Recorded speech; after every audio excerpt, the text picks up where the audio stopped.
Четвертая волна коронавируса оказалась сильнее, чем ожидали. Настолько, что рекордная смертность вынудила власти страны ввести недельный локдаун. На 7 регионов России продлили этот режим еще на 7 дней из-за увеличения случаев заражения. И мы не попали в этот список. Ингушский Роспотребнадзор убежден, нерабочая неделя благоприятно сказалась на эпидобстановке региона. За последние 2 недели роста заболеваемости не наблюдается. Цифры зараженных стабильные.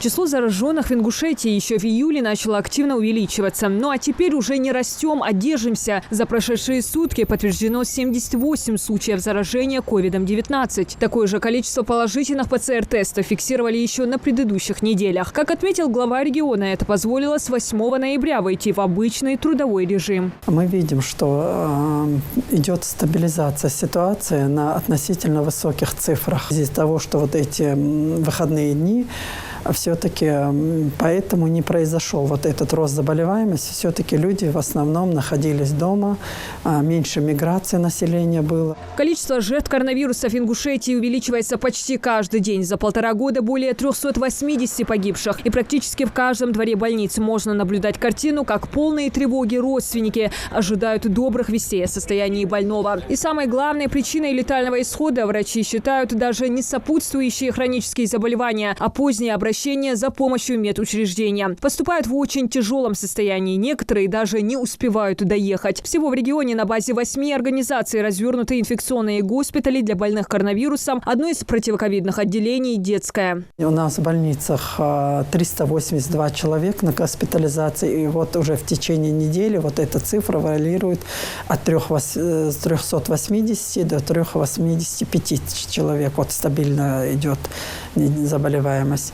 На сегодняшний день на отделении реанимации находится 41 человек, и на искусственной вентиляции легких находится 23 человека. Спасение зависит от нас самих. Только коллективный иммунитет сможет побороть опасную инфекцию, заявляют эксперты. Главным оружием против короны, как и любых других вирусных болезней, считают только вакцину, что доказано и наукой, и историей человечества. На сегодняшний день в Ингушетии привито более 161 тысячи человек вторым компонентом. Сотрудники Роспотребнадзора, врачи Ингушетии не отчаиваются и, как и прежде, продолжают призывать граждан быть более сознательными и прививаться.